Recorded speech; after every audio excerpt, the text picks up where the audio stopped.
Trump's voice echoed through the studio, his words sharp, loaded with venom. He turned to Jasmine Crockett, seated across from him, his eyes narrowed. The tension in the air was palpable, thick enough to cut with a knife. You've spent your career jumping from one political scandal to the next, haven't you, Congresswoman? Trump sneered, leaning forward, his tone dripping with mockery. A real champion for the people, right? Or are you just another puppet, doing the bidding of the left's broken agenda? The audience shifted uncomfortably. It wasn't the first time Trump had attacked an opponent, but the venom in his voice, the personal nature of the assault, sent a wave of shock through the room. His words were calculated, designed to disarm, to belittle. He wasn't done. Tell me, Crockett, do you even understand the consequences of your policies, or are you too busy pandering to your radical base? His smirk was cold, smug, as if he'd already won. But Jasmine Crockett, poised and resolute, didn't flinch.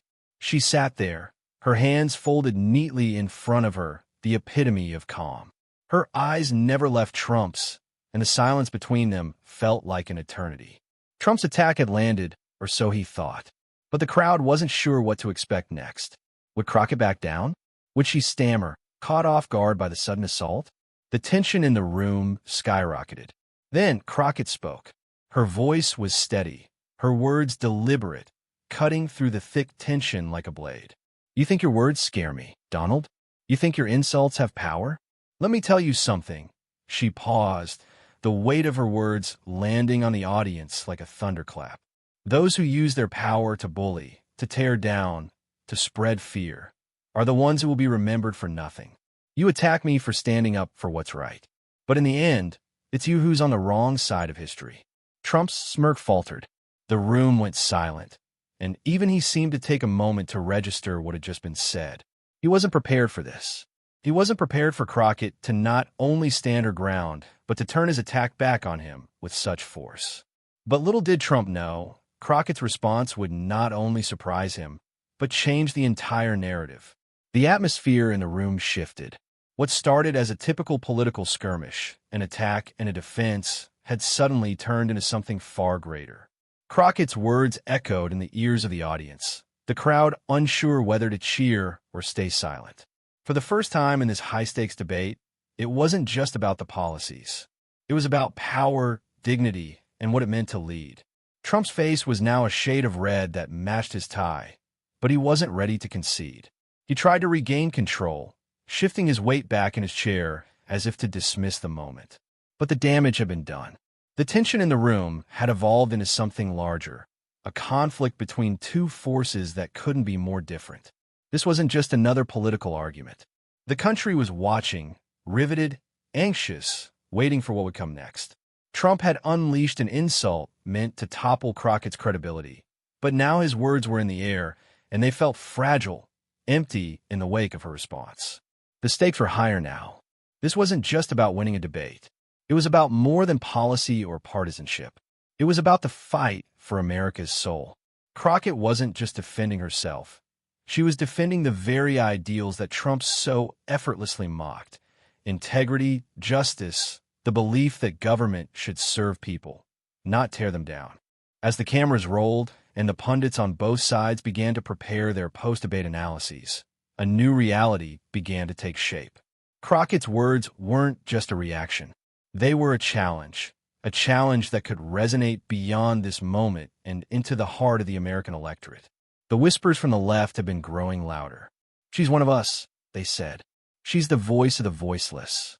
And to many, what Trump didn't realize was that with every insult he hurled her way, he was only cementing her place as the underdog hero in a narrative they were desperate to write. This wasn't just one more fight for power in Washington. It was the latest battleground in the larger war for the future of America, a war between those who sought to keep the status quo and those who demanded change. Crockett wasn't just fighting for herself. She was fighting for everyone who had been pushed aside by the system. She was fighting for immigrants, for the working class, for those who had been told they didn't matter. But what happened next would take this battle far beyond the walls of the studio. It would shift the debate on its head, and in an unexpected turn of events, redefine what it meant to fight for the American people. Can you imagine A commentator would later say that one woman's words might just have changed the course of this debate and America's future with it. What happened next? It would change everything. Trump's political career had been marked by bombast and bravado. He had built his empire on the art of the deal, and his reality TV persona had transformed him into the poster child for brash, unapologetic leadership. His supporters adored him, not despite his arrogance, but because of it. They saw his cocky demeanor as a sign of strength, a man willing to speak his mind, unfiltered and unashamed. But for all his swagger, Trump was a man of contradictions. He railed against this swamp of Washington while simultaneously embodying everything that the swamp stood for. His empire was built on tax loopholes, the exploitation of workers, and a penchant for stirring up division rather than solving problems. He preached self-sufficiency and personal responsibility, yet his own wealth was inherited, his business ventures financed by connections and favorable deals. To many, Trump was the embodiment of hypocrisy, a figurehead for a system that rewarded the privileged while ignoring the struggles of ordinary Americans. His rhetoric was designed to divide, to fuel animosity. He mocked the media, calling them fake news, and targeted immigrants, minorities, and anyone who didn't fall in line with his narrow, divisive vision of America. His attacks on the press were relentless, casting doubt on everything they reported, painting the world as a place where the truth was manipulated, twisted to suit an agenda. Trump's arrogance wasn't just political, it was personal. He made a career out of tearing down anyone who opposed him. When he wasn't attacking his political adversaries, he was taking shots at the people closest to him, whether it was mocking the intelligence of his opponents or belittling his own staff. He thrived in the chaos, finding power in disruption, never shying away from the spotlight, even when it cast him in the most negative light. Yet, despite all his bluster and bravado, Trump's foundation was built on fragile ground. His political career, like his businesses, had been built on a series of lucky breaks, manipulated narratives, and the ability to sway public opinion with flashy promises. Beneath the bravado, there was a vulnerability, a man who feared being exposed, who hid behind insults and false bravado to mask the cracks in his image. He was always playing defense, constantly seeking validation, never willing to admit weakness or vulnerability. In many ways, he represented the worst of what America had become, a reflection of the inequalities, the greed, and the corruption that had come to define the political elite. He preyed on division, promising simple solutions to complex problems, playing to the fears and frustrations of those who felt left behind by a changing world. But what Trump didn't realize as he stood across from Crockett that day was that his brand of politics, the politics of fear, division, and arrogance, had its limits. And now, standing in front of him was someone who was prepared to expose those limits. Crockett wasn't just another opponent to be dismissed with an insult or a quick jab. She wasn't another radical leftist to be dismissed as a pawn of the establishment. She was the real deal, a true reflection of the America he claimed to represent, but one that he had spent his entire career neglecting. Trump thought he could win the fight by undermining her, but what he failed to understand was that Crockett was more than just a politician. She was a symbol of everything he had tried to crush. And the more he attacked, the more he exposed his own weaknesses. Trump's words may have been meant to wound, but they were only the beginning of what would turn into the fight of his political life. Jasmine Crockett didn't come from privilege. Her story wasn't one of inherited wealth, family connections, or political dynasties. It was one of grit, of hard work, and a fierce belief in justice that had been ingrained in her from an early age. Born in a working-class neighborhood, Crockett had always been keenly aware of the disparities that separated the haves from the have-nots. She grew up in a world where systemic inequities were the norm, where the dream of upward mobility felt more like an illusion than a reality. Her parents, both immigrants, had struggled their entire lives to build a better future for their children. They worked long hours, her mother in a factory, her father driving a taxi, and instilled in their daughter a deep respect for hard work and perseverance. From a young age, Jasmine had witnessed firsthand the sacrifices her parents made, their hopes pinned on the idea that their children might have a shot at a better life. Their sacrifices were the foundation of her identity, a foundation built on resilience and the belief that no matter how hard the system might try to break you, you could always fight back. Her academic journey was marked by obstacles. She faced prejudice as an immigrant child, constantly having to prove that she belonged. But her fierce intelligence and determination won her respect. Scholarships and mentorships paved the way for her, and she eventually earned her law degree, a testament not just to her intellectual capacity, but to the unrelenting drive that had been honed over the years. After law school, Crockett didn't take the typical route that many of her peers had. She didn't go to work for a big law firm or chase after lucrative corporate jobs. Instead, she became a public defender. It wasn't glamorous, and it certainly didn't come with the financial rewards that the corporate world promised, but it was where she felt she could make the most difference. For Crockett, justice wasn't something that existed in legal jargon or abstract debates. It was something that lived and breathed in the people she represented, the people who had been forgotten by the system, the ones who had fallen through the cracks. It was in the courtroom that she first understood the deep divides in American society, the gulf between the powerful and the powerless.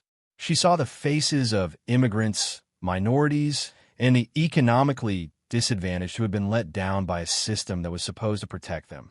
She felt their pain, their frustration, and their yearning for a chance at a fair life. And she knew that she had to do more than just represent them in court. She had to fight for them in the halls of power. Her entry into politics wasn't preordained. She didn't come from a political family, and she hadn't spent her youth with her eyes set on a future in government. But after years of fighting for her clients, Crockett realized that the real battles for justice weren't always fought in courtrooms. They were fought in Congress, in the policies that shaped people's lives. And so, she ran, against all odds, against a system that wasn't designed for someone like her. Crockett fought her way into the political arena. Her victory wasn't just a personal triumph. It was a symbol. It was proof that the voices of the marginalized could be heard, that the system could be changed, and that real leadership didn't come from power or wealth, but from the heart. She became the champion for those who had been overlooked, the voice for the voiceless. Crockett's rise was never easy. She faced constant opposition, not just from political adversaries, but from a system that was built to keep people like her out. The same system that Trump epitomized, the one that used fear and division to maintain its grip on power. But Crockett refused to be silenced. She fought for the people who had been told they didn't matter, for the families who worked tirelessly only to watch their lives get harder. In a world dominated by figures like Trump, Crockett was the antithesis of what they represented. While Trump reveled in his wealth, his privilege, and his ability to manipulate the system to his advantage, Crockett had built her life on the belief that justice, integrity, and compassion could and should drive the decisions of those in power. She knew the system needed to be upended, reformed, and reshaped, not for the rich, but for the people. And so, when Trump made his attack, it wasn't just an insult to Crockett. It was an insult to everything she had fought for. His words are the latest in a long line of efforts to dismiss the struggles of the working class, the immigrants, and the marginalized. But Jasmine Crockett had always known that these were the battles that mattered. And when the moment came, when Trump thought he could break her, she stood tall, unshaken, ready to remind him, and the country, of what true leadership looked like. She wasn't just fighting for herself. She was fighting for the future. And in that moment, she wasn't about to let anyone, especially someone like Trump, take that away from her. The tension between Trump and Crockett had reached a fever pitch. The sharp exchange of words that had started with a personal jab now spiraled into a full-blown clash, with both sides digging in, neither willing to back down. Trump, unable to resist his impulse to dominate, leaned further forward, his eyes cold and challenging. He was used to intimidating his opponents, getting under their skin, forcing them into submission. He saw Crockett's calm as a weakness, a sign that she was rattled. But Crockett, unfazed, sat upright in her chair, every inch the poised warrior. Trump's voice cracked through the silence. You want to lecture me about working-class Americans? You've never had to worry about paying your bills, have you? You've spent your entire career feeding off the system that's been failing them. You want to talk about justice, but what's your plan for the economy? For jobs? For real change?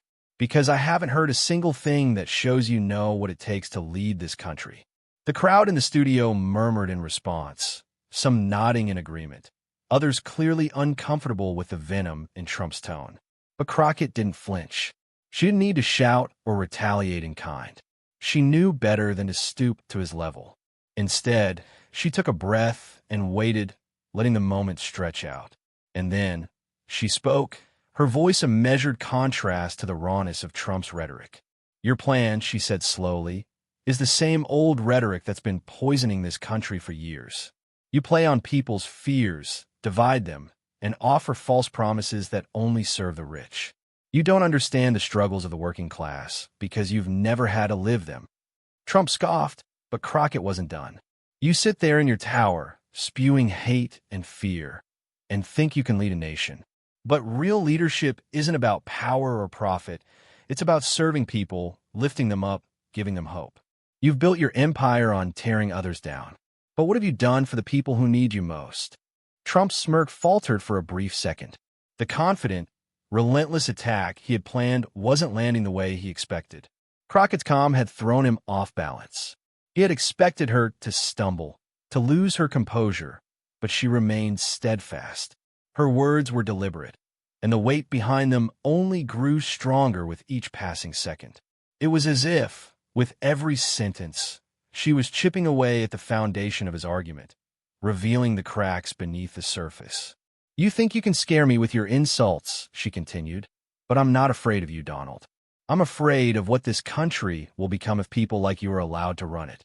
Trump, unable to regain control of the narrative, fired back once more, his words dripping with contempt.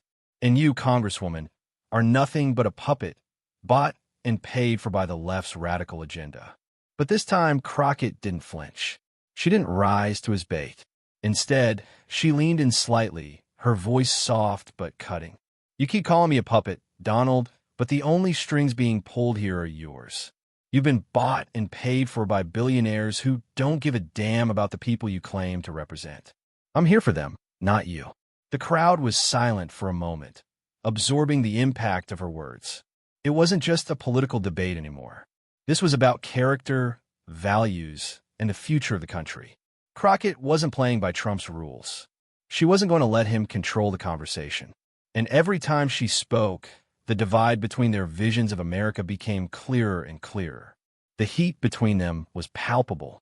Trump, desperate to regain the upper hand, leaned in with his signature bravado. You think you can take me down with your lofty ideals? The people want action, not speeches. They want someone who can get things done. Crockett's response was swift, cutting through his boastfulness with surgical precision. And that's exactly the problem, Donald. You've been doing things your way for years. But look where we are. The country is divided, the people are angry, and nothing is changing. I'm here to make sure it does. Real leadership is about bringing people together, not tearing them apart. The room was still. Every eye was on them, watching as the two figures locked horns.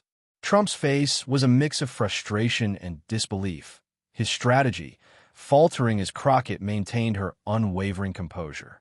This wasn't just a debate anymore. It was a battle of wills, one that Crockett was determined to win. The audience, caught between the two towering personalities, held its collective breath. What would happen next? The next words from either of them could tip the scales, could shape the future of this debate and the future of America itself. But then, the silence shattered. The tension in the room had built to an unbearable level. In the next moment, Crockett delivered the blow that would change everything. The room was electric with tension, but amidst the chaos, Crockett remained a pillar of calm. Trump's words hung in the air like poison, but Crockett wasn't rattled. She wasn't going to let his attacks define her. She was about to redefine the entire conversation. Trump, confident that he had cornered her, was about to launch into another tirade.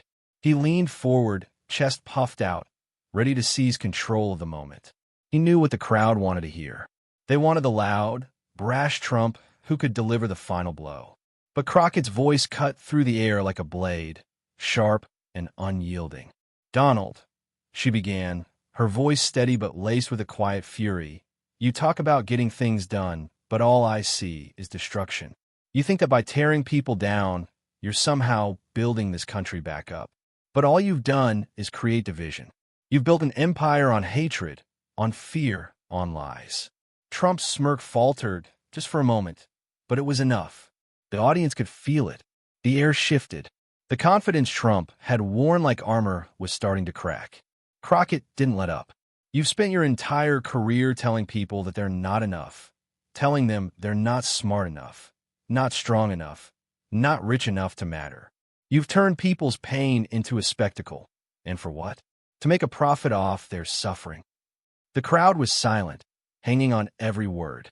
Trump's face was beginning to twitch, but he was still trying to hold his ground, still trying to reclaim his dominance. But Crockett wasn't finished. "Here's the thing, Donald," she continued, her voice gaining strength with every syllable. "The American people are tired. They're tired of being told that the only way to win is to destroy everything around them. They're tired of being pitted against each other. They're tired of being told that their voices don't matter. You may have fooled them once, but not anymore." Trump's jaw tightened, his hands clenched on the edge of the podium. His eyes flickered, as if trying to summon his usual comeback, but nothing came. His words felt hollow in the face of Crockett's fierce, unrelenting truth. "You call yourself a leader," Crockett said, her gaze unwavering. "But leaders don't break people down. They build them up. They lift others higher. That's what this country needs right now. Not more of the same hate, fear, and division that you've spread for years. We need real leadership. We need someone who believes in the power of people, not the power of the wealthy few." The room was still. No one breathed. The tension had reached its peak. Trump's face was red, his expression twisted with frustration. He was losing control, and everyone in the room could see it. For the first time in the debate, he wasn't the one in command. Crockett had turned the tables with a single, measured response. And then, with perfect timing, she dropped the mic. "I'm not here to destroy this country, Donald. I'm here to rebuild it for everyone." The words landed like a bombshell. There was a stunned silence before the room erupted. The audience, the commentators, even the moderators were in disbelief. Crockett had not just answered Trump's attack, she had demolished it. She had taken his divisive rhetoric and turned it back on him with such precision, such grace, that he had no answer. He had been exposed. Trump, visibly rattled, opened his mouth to speak, but no words came out. He was stunned into silence. For a moment, it felt as though time had stopped. Crockett's words had struck a chord, not just with the people in the room, but with everyone watching from home. She had won. Trump had been reduced to a figure of defenseless arrogance, exposed for what he truly was, an empty vessel, using fear to hold on to power. The crowd erupted into applause, and Crockett's composure only made her triumph more striking. She hadn't just taken Trump's best shot. She had turned it into a moment of victory for herself, and for the millions of Americans who had been waiting for a leader like her.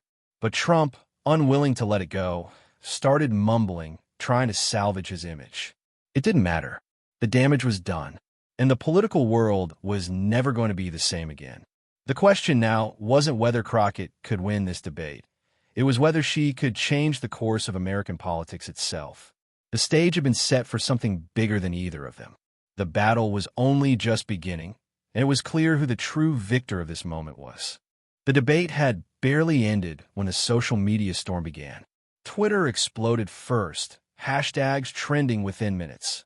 Hashtag Crockett versus Trump. Hashtag mic drop moment. Hashtag truth over terror. People weren't just commenting on the debate. They were sharing the moment as if it were a rallying cry, a defining event in American politics. Clips of Crockett's mic drop moment flooded every platform, and the world took notice. Memes emerged, each more savage than the last. One of the most popular was a split image, Trump's face contorted with frustration on one side, and Crockett, cool and collected, standing victorious on the other. The caption? "When arrogance meets truth." It was shared by thousands. It didn't take long for it to become the defining image of the night. In Washington, the political commentators were already dissecting the exchange. MSNBC's Rachel Maddow called it a turning point, while on Fox News, Sean Hannity was visibly shaken, struggling to find words to recover from the sharpness of Crockett's retort. The networks were abuzz, not just about the content of the debate, but about the larger implications of what had just transpired. She owned him, one commentator said.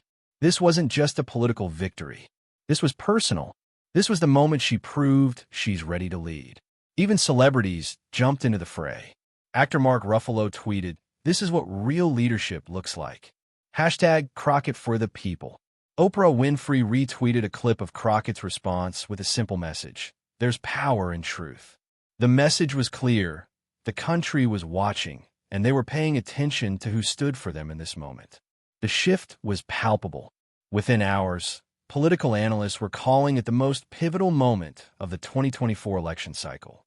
The narrative that had been so firmly in Trump's favor was now in question.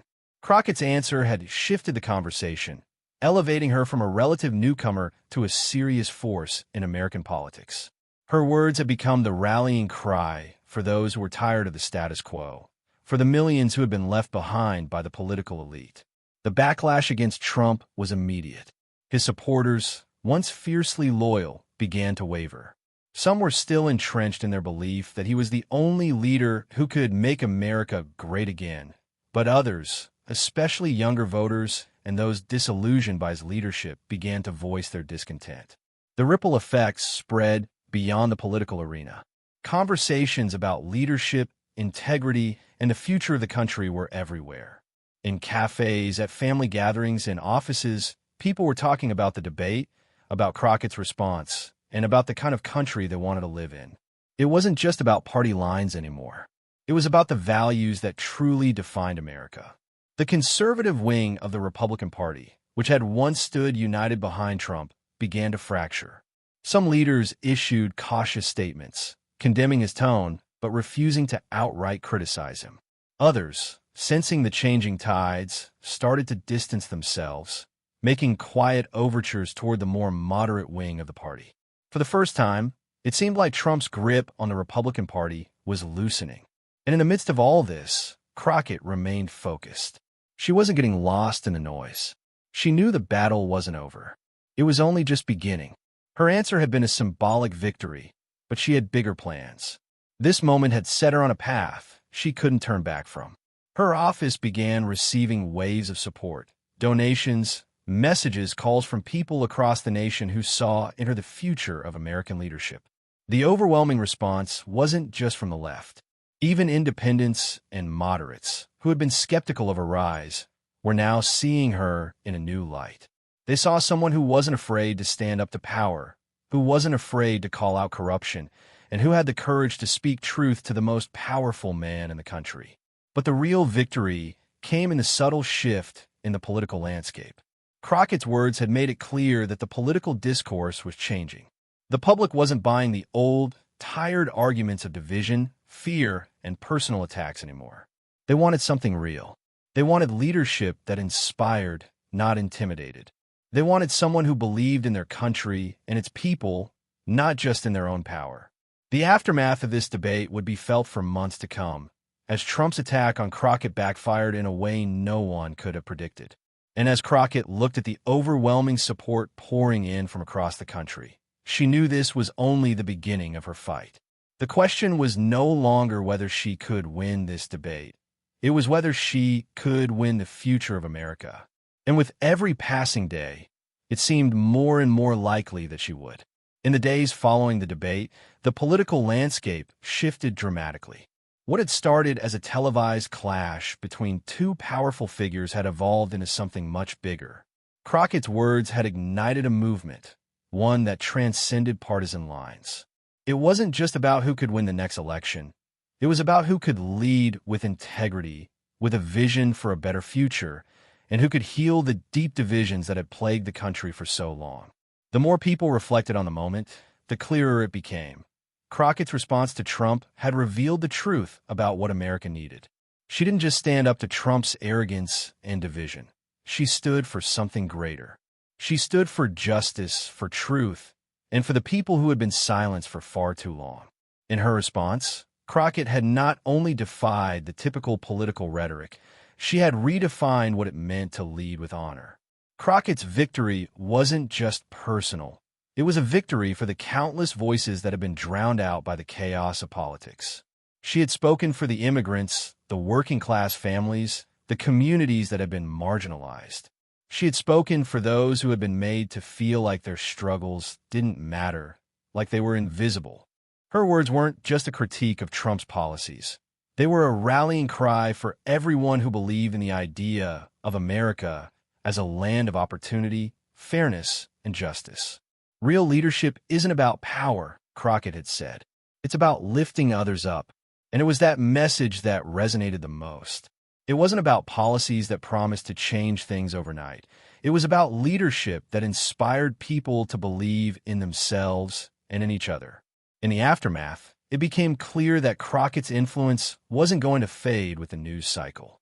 Her words had struck a chord deep within the fabric of the country.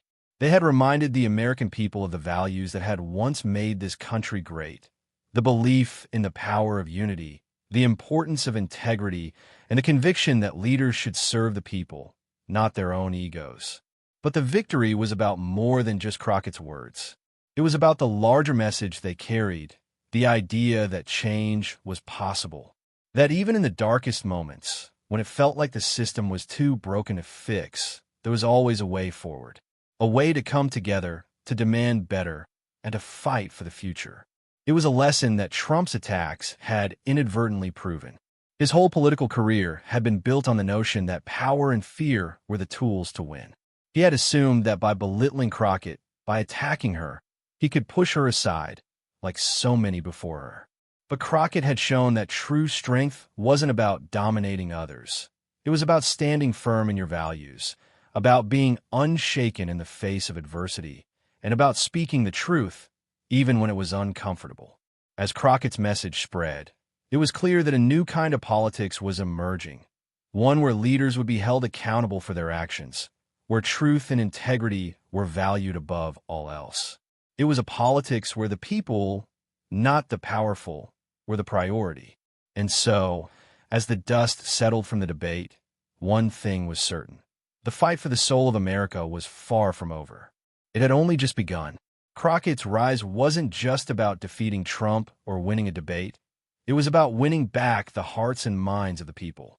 It was about reminding America that the future was theirs to shape, that hope, dignity, and respect for one another were values that could transcend the chaos of the present. The real battle wasn't in the debates or the headlines.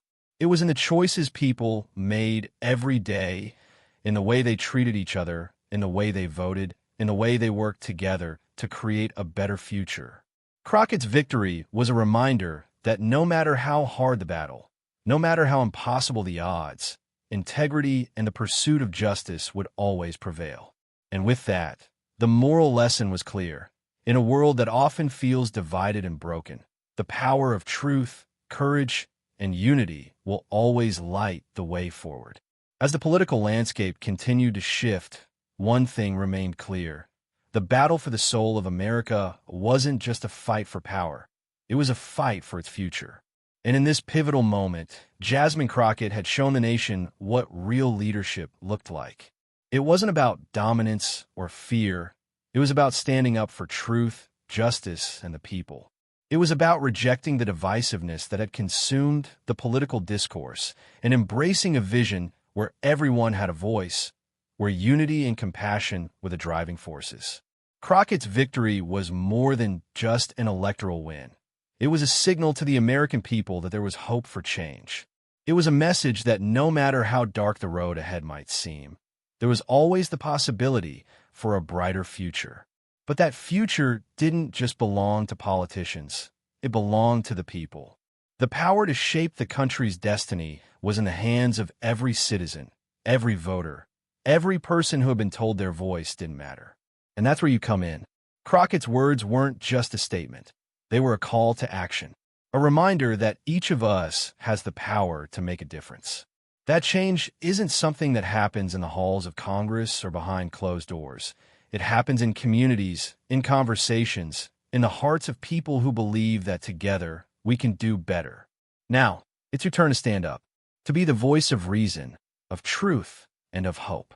To make sure that Crockett's message isn't just remembered, it's carried forward. If you believe in the values of justice, integrity, and unity, now is the time to take action. Share this message. Share this story. Let the world know that the fight for a better America is one that we're all part of. If you want to see a country that works for everyone, not just a few, subscribe. Be part of the movement. Together, we can create a future where leadership isn't just about power, but about serving the people. A future where integrity, truth, and justice guide the way forward. The battle for a better America doesn't stop here. It's just beginning. So join the fight. Subscribe, share, and let's continue this journey together. Because the future of this country doesn't belong to those who divide us. It belongs to those who unite us. Now, more than ever, it's time to be part of the change. Be the voice that makes a difference.